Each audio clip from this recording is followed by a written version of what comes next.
दूसरा, विकास सिंहपुरिया जी कह रहे हैं कि ये पवन दास कभी इस बात का जिक्र नहीं करेगा जो गुरुदेव ने स्वयं संज्ञान लेते हुए इस पवन के ऊपर थाने में एफआईआर करवाई है। इस बात का पवन दास कभी जिक्र नहीं करेगा।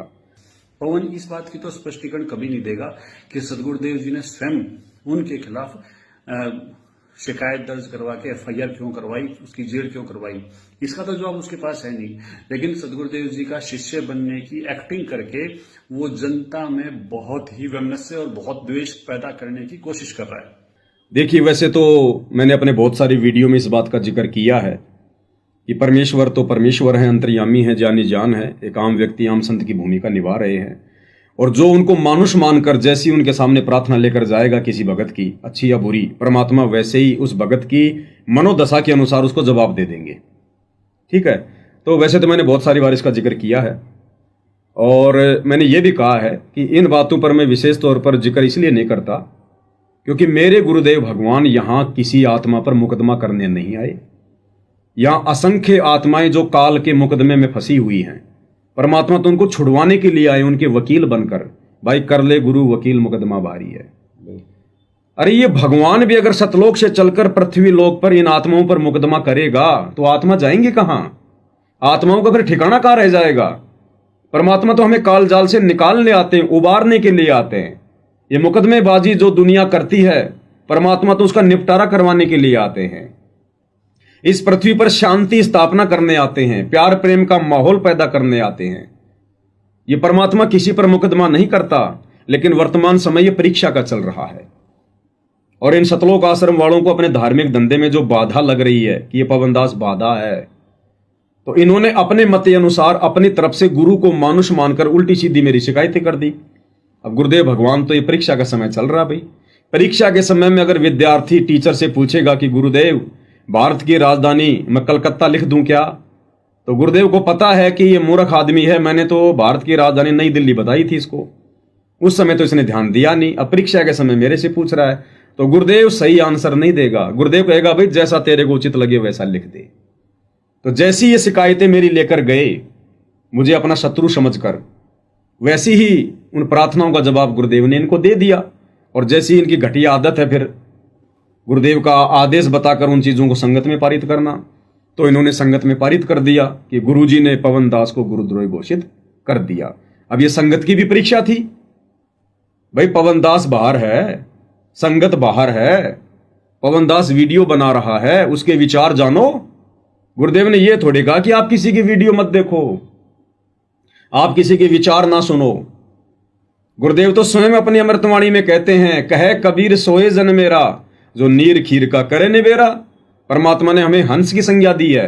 हंस वही होता है जो दूध और पानी आपस में मिले हों, दूध दूध को पी ले, पानी पानी को छोड़ दे। और गुरुदेव ने स्वयं हमें असली और नकली संतों की पहचान करवाने के लिए उनकी पुस्तकें दिखाई, उनके सत्संग सुनाए। तब कहीं जाकर दोनों पक्षों की बातें देखकर हमें यह लगा कि हां सत्य कौन है और झूठ क्या है। तो आज गुरुदेव भला ये कैसे कहेंगे कि आप पवन दास की वीडियो मत देखो? गुरुदेव तो ये कहेंगे कि बच्चों मैंने ज्ञान देने में कौन सी काची छोड़ रखी है, मैंने तुम्हें तत्व ज्ञान रूपी टॉर्च दे रखी है, क्यों घबरा रहे हो, क्यों डर रहे हो? दोनों पक्षों की बातें सुनो। जज वही होता है जो दोनों तरफ की बातें सुन के फिर कोई फैसला ले। तो यहां तो संगत को डराया जा रहा है ताकि संगत सात संगति की वीडियो ना देख ले, सत्य से परिचित ना हो जाए, हमारा धार्मिक धंधा बंद ना हो जाए, हमारा अज्ञान और पाखंड लोगों के बीच में ना आ जाए इन वीडियो के माध्यम से। और अब गुरुदेव के क्या विचार हैं इस विषय पर? भाई गुरुदेव किसी के ऊपर मुकदमा करते हैं या नहीं करते हैं, एफआईआर करते हैं या नहीं करते हैं? वैसे तो गुरुदेव ने अपने पूरे इस लीला में जीवन काल में कभी किसी के ऊपर कोई मुकदमा नहीं किया, क्योंकि जब परमेश्वर अपने भक्ति मार्ग को शुरू करते हैं उससे पहले भी वो एक सभ्य व्यक्ति की भूमिका निभाते हैं, और भक्ति मार्ग शुरू करने के बाद तो फिर वो एक संत की भूमिका में आ जाते हैं। फिर जैसा वो करेंगे वैसा ही उनकी भगत करेंगे। तो उस समय तो गुरुदेव भगवान ऐसी हरकतें बिल्कुल भी नहीं कर सकते, सोपन में भी, क्योंकि आम समाज तो फिर उन्हीं को देख के चलेगा। तो गुरुदेव भगवान ने सन 1994 से जब से अपने भक्ति मार्ग की शुरुआत की है, यथार्थ 13वें कबीर पंथ की, उन्होंने कभी किसी पे कोई मुकदमा नहीं किया। जबकि गुरुदेव के साथ में लोगों ने इतनी बदतमीजियां की। 2006 में करोथा कांड हो गया, किसी के ऊपर गुरुदेव ने कोई मुकदमा नहीं किया। 2014 में बरवाला कांड हो गया, पिछले 11 वर्षों से जेल में हैं। गुरुदेव ने किसी के ऊपर कोई मुकदमा नहीं किया। और मैं पवन दास, मैंने तो कुछ किया ही नहीं, फिर भला मेरे ऊपर गुरुदेव मुकदमा क्यों करेंगे? तो ये मुकदमा इन आश्रम वालों के द्वारा जबरदस्ती गुरु को मानुष मानकर मेरी झूठी शिकायतें करके उनसे जो है करवाया गया है। और ये परीक्षा का समय है, इसलिए गुरुदेव ने कर दिया, क्योंकि परीक्षा के समय में भगत ने अपनी बुद्धि विवेक का इस्तेमाल करना होता है। संत कभी नहीं कहता कि मेरे सर में जूते मारो, लेकिन अपने भक्तों की परीक्षा लेने के लिए एक बार परमात्मा ने कह दिया संत रूप में कि भाई मेरा आदेश है, अपने पैर का जूता निकाल के मेरे सर में मारो। भक्तों ने नहीं मारे, चुपचाप बैठे रहे। एक भगत ने आया, उसने समझदारी दिखाई, अपने पैर का जूता निकाला, गुरु के चरणों में बैठकर अपने सिर में मारे। गुरु ने कहा भैया मेरा आदेश है, मेरे सिर में मार। तो शिष्य ने कहा कि गुरुदेव इस दास का शिष्य भी तो आपका ही है, मैंने अपने सिर पर मार लिया, समझो आपके सिर पर मार दी मैंने। गुरु बड़ा प्रसन्न हुआ और कहा कि इस प्रकार भक्ति मार्ग में गुरु के ज्ञान विरुद्ध आदेशों पर भी बुद्धि विवेक का इस्तेमाल करना चाहिए। तो ये संगत की भी परीक्षा थी, मुझ पवन दास की भी परीक्षा थी। मैं जेल भी गया कि भाई मेरे मन में गुरुदेव के प्रति क्या विचार आएंगे, मेरी भी ये परीक्षा थी। आश्रम वालों की भी ये परीक्षा थी कि इनके मन में कितना राग द्वेष भरा, ये अपने गुरु को मानुष मानते हैं या फिर भगवान मानते हैं। अब गुरुदेव भगवान के विचार तो गुरुदेव के सत्संगों से ही निकलेंगे। बिल्कुल। इसलिए मैं ज्यादा स्पष्टीकरण नहीं देता कि गुरुदेव ने मेरे ऊपर मुकदमा क्यों किया, एफआईआर क्यों की, क्योंकि संत कभी किसी के ऊपर मुकदमा नहीं करता, एफआईआर नहीं करता। अब एक सत्संग में गुरुदेव ने हमें क्या बताया, एक पंडित जी की छोटी सी कथा बताई हमें गुरुदेव ने। एक बार एक पंडित और उसका एक साथी गांव का, दोनों जा रहे थे, ट्रेन से जा रहे थे। तो ट्रेन में भीड़ बहुत ज्यादा थी। पंडित जी ने कहा कि भाई मुझे थोड़ी सीट मिल जाएगी क्या? तो लोगों ने कहा कि पंडित जी दुनिया खड़ी है, तुम भी खड़े रहो, तुम्हें क्या दिक्कत है? उसने कहा जी आज मैं जल्दबाजी में आ गया, आज मुझे कोई अर्जेंट काम था। रोज मैं गीता जी का पाठ करता हूँ, रामायण का, और आज मैं पाठ नहीं कर पाया, मुझे पाठ करना है। तो धार्मिक लोग होते हैं, लोगों ने कहा जी लीजिए पंडित जी बैठिए, और भी आसपास की जगह खाली कर दी गई। पंडित जी बैठ गए और उस दिन पंडित जी ने जो कथा करनी थी रामायण की, वो रामचंद्र और भरत का संवाद था कि भाइयों में आपस में कितना प्यार, कितना प्रेम। कथा कहने लगे कि देखो जी भाई हो तो भरत जैसा हो, जिसने राज्य को भी ठोकर मार दी, अपने बड़े भाई की खड़ाऊ लेकर सिंहासन पर रखकर 14 साल उसने राज्य किया।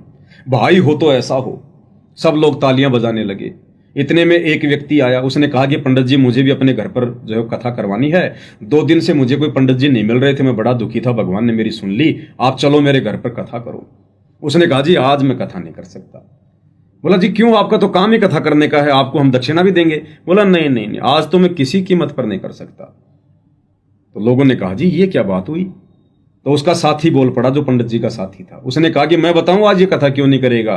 क्यों? बोला इस पंडित ने अपने छोटे भाई पर और गाय भैंस का गोबर डालने वाली छोटी सी जगह के ऊपर मुकदमा कर रखा है, और आज कोर्ट में इसकी तारीख है, मैं इसका गवाह हूं। आज तो ये किसी हाल में नहीं जाएगा कथा करने। तब लोग उस पंडित जी को उसके मुंह पर बोलने लगे कि पंडित जी भाड़ में जाए, तेरा ज्ञान है। अरे तेरी कथनी और करने में रात दिन का अंतर। तू कथा तो कह रहा कि भरत और रामचंद्र की भाई होता ऐसा हो, और तूने खुद अपने भाई पे मुकदमा कर रखा है। धिक्कार है तेरे ज्ञान पर, तेरी भक्ति पर। फिर गुरुदेव ने बताया कि करनी तज कथनी कथा अज्ञानी दिन रात, कुत्ते ज्यों भौंकत फिरे सुनी सुनाई बात। तो इन सतलोक आश्रम वालों ने गुरु को मानुष मानकर, हम भगत भाई बहनों से जो हम सच्चाई बता रहे हैं, सत भक्ति कर रहे हैं, गुरु को परमात्मा मान रहे हैं, हमारे से राग द्वेष ईर्ष्या करके इन्होंने इस प्रकार से मुकदमा इस परीक्षा के समय में गुरुदेव से करवाया है। अन्यथा हमारे पूज्य गुरुदेव भगवान जो अपने प्रवचनों में इस प्रकार की कथाएं कह रहे हैं, अगर वो मुकदमा करेंगे अगर अपनी तरफ से, तो फिर उनकी करनी और कथनी में अंतर आ जाता है। दुनिया फिर उनकी भक्ति नहीं करेगी, उनको परम संत मान के नहीं पूजेगी। फिर एक छोटी सी कथा पूज्य गुरुदेव भगवान के मुख कमल से विकास सिंह पुरिया जी के लिए सबसे बड़ा जवाब है ये कि करनी तज कथनी कथा अज्ञानी दिन रात, ये कुकर जो भोकत फिरे सुनी सुनाई बात। एक समय एक पंडित जी यानी गुरु जी, पंडित वैसे कोई विशेष जाति को नहीं कहा जा रहा, जो गुरु पद पर होते हैं वो पंडित होते हैं। मेरे दादा गुरु जी छावला गांव है दिल्ली में, जहाँ के सुल्तान भगत हमारे पास रहते हैं। उस छावला गांव के जाट थे, और उनको एक संत मिल गए। बचपन से 17-18 साल की उम्र में वो घर त्याग कर उनके साथ चले गए, काशी विद्यापीठ में पढ़ाई की, तो वो पंडित कहलाए।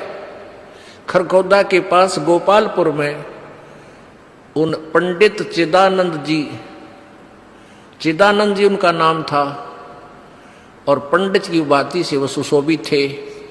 जाट होते हुए वो पंडित कहलाए। और मेरे गुरुदेव इस परंपरागत ब्राह्मण जाति से थे। गांव पैतावास बड़ा, जिला भिवानी, और भिवानी दादरी रोड पर 1 किलोमीटर जाते समय दादरी साइड में, राइट साइड में अंदर की तरफ बड़ा पैतावास, वहां के ब्राह्मण थे। ब्राह्मण कुल में जन्म था, लेकिन वो अपने आप को ब्राह्मण नहीं कहते थे, वो संत कहते थे। अब यहाँ पंडित की उपाधि, यानी जैसे शास्त्री की उपाधि, ज्ञानी की उपाधि होती है, विशेष किसी एक शास्त्र के ज्ञाता को पंडित कह देते। तो एक ऐसा कथावाचक पंडित जी, यानी गुरु जी, एक दिन एक उसके साथ उसका साथी शहर जा रहे थे। वो पंडित जी प्रतिदिन एक कथा करया करता, नित्य पाठ करता था रामायण का। उस दिन उसने सोचा कि आज यदि रामायण का पाठ करूंगा तो लेट हो जाऊंगा, 4-5 किलोमीटर पैदल चल के ट्रेन पकड़नी है स्टेशन से। तो वो उसका साथी और वो दोनों ही चल पड़े। उसने सोचा ट्रेन में बैठ के 1 घंटे 1.5 का रास्ता है, ट्रेन में बैठ के वहां अपनी नित्य नियम कर लूंगा। तो उन्होंने जाते टिकट ली, आते गाड़ी आ गई, उस कंपार्टमेंट में चढ़ गए, डब्बे में चढ़ गए। अब ब्राह्मण वेशभूषा थी, लाल अंगोछा ले रहे थे, तो उसे ब्राह्मण समझा जाता, ये विद्वान पुरुष है। तो जब गाड़ी थोड़ी सी गति पकड़ चुकी तो उस ब्राह्मण ने कहा, गुरु ने कहा कि भाई जो सीट पर बैठे थे उन्हें सीट मिली को ना, डिब्बा खचाखच भरा था। उस ब्राह्मण ने कहा सीट पर विराजमान यात्रियों से कि कृपा आप सीट छोड़ दीजिए। वो कहने लगे क्या आप रोगी हो कि नहीं? तो क्या करोगे? कि मैं कुछ पाठ करता हूँ रामायण का, आज मैं जल्दी का मारा नहीं कर पाया घर पे, यहाँ बैठ के अपना भगवान का कुछ कथा पढ़ लूँगा। तो उन्होंने खाली कर दी एक पूरी सीट कि आप कथा कर, अपना नित्यनेम भी करो और हमें भी सुनाओ, कोई कथा हमें भी सुनाओ, हमारा भी टाइम पास हो जाएगा और भगवान की कथा सुन लेंगे। बड़ा सौभाग्य हुआ आप हमारे को कथावाचक मिल गए। अब पंडित जी ला गया सुनान। उस दिन क्या प्रकरण चल रहा था कि भाई हो तो ऐसा। देखो भरत ने अपने भाई की खड़ाओं को गद्दी पर रख दिया, रामचंद्र की खड़ाओं को, और राज्य नहीं किया। स्वयं जमीन को 6 इंच नीचे खोद कर वहां बिस्तर लगा लिया। और जब रामचंद्र जी वापस आए उनका राज सहर्ष लौटा दिया। भाई हो तो ऐसा, भाई हो तो ऐसा। अब जो सुने थे कथा उन्होंने ताड़ी पीटी कि वाह ब्राह्मण, वाह पंडित जी, तोड़ पाड़ दिया, वाह बड़ी बढ़िया कथा सुनाई। वहां एक व्यक्ति बैठा था, उसी ट्रेन में एक यात्री था, उसको खोज थी एक कथावाचक की। और अगले दिन ही उसने कथा निर्धारित का समय रखा हुआ था और आसपास सभी को आमंत्रित किया हुआ था। और जिससे उसने कथा करानी थी वो कितना दूर चला गया लालची। अब वो किसी और की तलाश में था। उस व्यक्ति ने उस ब्राह्मण से कहा कि पंडित जी आप हमारे गांव चलो, हमने ऐसे एक पाठ का दिन निश्चित कर रखा है और आप हमारे यहाँ कथा कर दो, कल से शुरू करनी पड़ेगी। तो कहने लगा नहीं कल नहीं चल सकता, मैं कल नहीं चल सकता, मुझे समय नहीं। और भी कहने लगे यात्री के महाराज जी आपका तो रोज का काम यही है, इनका आंट लाग रही है और आप कर दो। सब कहने लगे नहीं मैं नहीं करूँ। तो वो कहने लगे जी सा कोई खास काम हो तो हम कर देंगे आपके काम को, आप इनके कथा कराओ। नहीं, ये काम तुम्हारे से नहीं होगा, मेरे से होगा। अब उन यात्रियों ने काफी जब कहा, उसने तो ना बताई कि बीमारी है। उसका जो साथी था वो बोला, भाई मैं बताऊं, यो कल तय किसी कीमत पर नहीं कर सकता। क्यों नहीं कर सकता? कि इसने अपने छोटे भाई पर मुकदमा कर रखा है, एक कुर्डी के खड्डे के ऊपर इनका बंटवारे का रोला है, और मैं इसका गवाह हूं भाई। और कल कोर्ट में तारीख से रे थारा नाश जाइयो। हाँ, वो कथा तो सुना रहा भाई, हो तो ऐसा राज भी त्याग दिया। और आप भाई ने कहा दाओ कुर्डी का खड़ा, एक रूढ़ी का खड़ा होता है मेरे ख्याल में 20 बाई 20 फुट का, और उस पर मुकदमा कर रहा, यो मेरा, उन्हों का मेरा है। और कथा सुनावे भरत और राम की। इसके लिए बताते हैं कबीर परमेश्वर जी कहते हैं, भाई करनी तज कथनी कथ, ये अज्ञानी दिन रात, और कुकर जो भौंकत फिर ये सुनी सुनाई बात। कहते कुत्ते की तरह भौंकते फिरे सुनी सुनाई कथाओं को, और करनी है नहीं, अनुसरण है नहीं, और कथते फिरते हैं, ज्ञान ज्ञान सुनावे दुनिया ने, आप असर को ना। कहते पंडित और मसालची दोनों सूझे ना, औरों को करे चांद ना रहे, आप अंधेरे में। बोलो सतगुरुदेव। तो ठीक इसी प्रकार कजोड़ जी, अगर इन सतलोक आश्रम वालों को, गुरुदेव के परिवार को, अगर ये तत्व ज्ञान समझ में आ गया होता, तत्व भेद की जानकारी होती, अगर ये गुरुदेव के सत्संग इन्होंने ध्यान से सुने होते। गुरुदेव ने सत्संग क्यों सुनाए? इसी बात के लिए कि कल को तुम आपस में लड़ाई झगड़े मत करना, मुकदमेबाजी मत करना, मेरे सत्संगों पे अमल करना, तब तुम यहां सफल हो पाओगे भक्ति मार्ग पर। तो गुरुदेव कहते हैं केवल इन्होंने उस पंडित की तरह कथाएं सुनी है, सत्संग सुने हैं, अमल बिल्कुल भी नहीं है, अपने जीवन में धारण बिल्कुल भी नहीं किया। इसलिए हमारे गुरुदेव भगवान के विचार तो ये हैं मुकदमेबाजी को लेकर। अब ऐसे विचार रखने वाला परम संत भला अपने शिष्य के ऊपर कैसे मुकदमा करेगा? शिष्य के ऊपर कैसे 420 की एफआईआर करेगा? तो इस परीक्षा के समय में ये एफआईआर उनको मानुष मानकर इन आश्रम वालों के द्वारा जो है वो करवाई गई है। इसलिए दास बार बार इस बात का जिक्र नहीं करता, क्योंकि इस सत्य ज्ञान से अपरिचित लोग जब ये बात सुनते हैं तो उनके मन में सतगुरु जी के प्रति दोष आ जाता है। इसलिए दास ज्यादा इस बात का जिक्र नहीं करता। तो ये मेरी तरफ से जवाब था विकास सिंह पुरिया जी को।